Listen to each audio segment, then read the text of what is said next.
Ngayon tanong ng mga Kim Chiu at Kim Pao fans, kailan daw ba isasama ni Kimi si Paolo Abilino kapag nag-bonding na ulit silang magkakapatid? Di ba mga chika? Kasi kung eto si John Paul, pinakilala na yung jowa niya, yung girlfriend niya. Si Kimi kaya, kailan ipapakilala yung boyfriend niya, si Papi Paolo?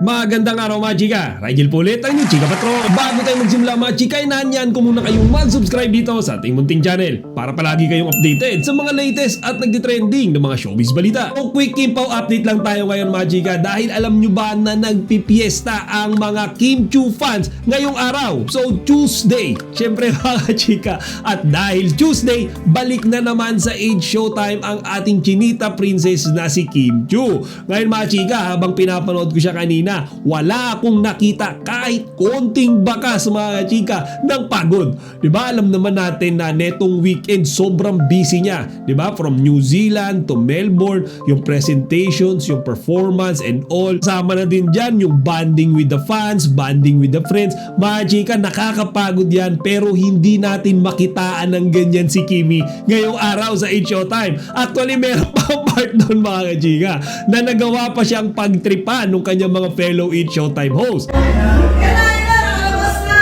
Ikaw na!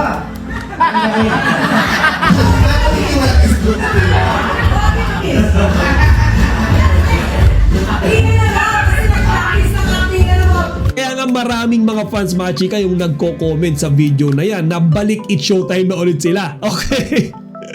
Kasi syempre pag wala daw si Kimi, tinatamad silang manood ng Age Showtime like what happened last Saturday and kahapon. Actually mga chika, ako rin kapag wala si Kimi sa Age Showtime, nabuboringan ako Though okay naman yung kanyang mga fellow Age Showtime host, okay naman yung mga segment, iba lang kasi talaga yung dating ng programa mga chika kapag nandun si Kimi. Kumbaga merong something na talagang inaabangan. So mga chika, update lang din sa activities ni Kimi. I think this is yesterday, kung saan nag-trending yung mga pictures niya kasama yung kanyang mga kapatid. Yung mga picture na yan ay kinagiliwan din talaga ng mga fans ni Kimi mga chika. Actually yung nag-share niyan ay si John Paul, yung kapatid ni Kimi na pinaaral niya ng pagpipiloto. And then makikita rin natin mga chika na kasama nila sa pictures yung girlfriend ni John Paul mga chika na si Hill Rose. And then yung isa pa nilang kapatid na si Wendelin Chu na isa namang flight attendant. So mga chika, nagbanding sila at ayon nga dito kay John Paul mga chika,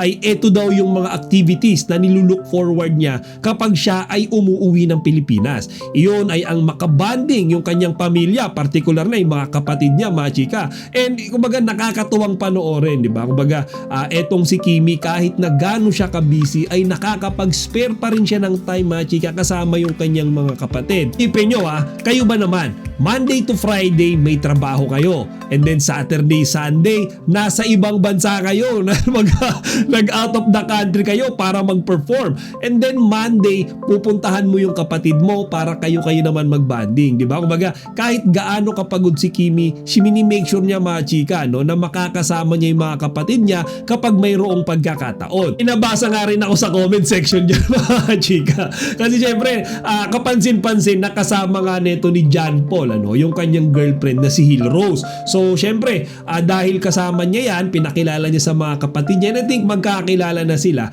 Nakita natin na mukhang close na ni Kimi etong si Hill Rose. Ngayon tanong ng mga Kim Chiu at Kim Pao fans, kailan daw ba isasama ni Kimi si Paolo Abilino kapag nag-bonding na ulit silang magkakapatid?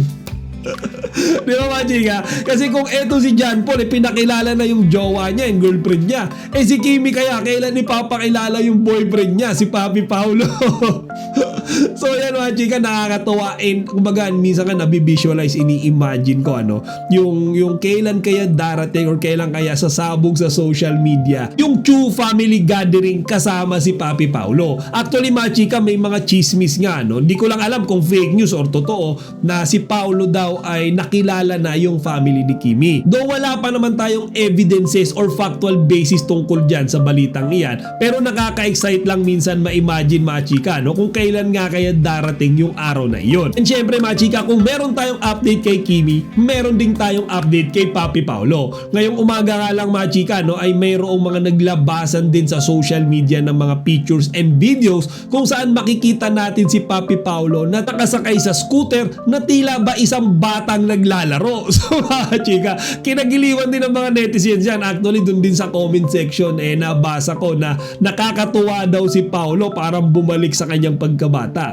Ngayon mga chika, hindi ko alam kung ano yung exact reason bakit ginagawa ni Paolo yan.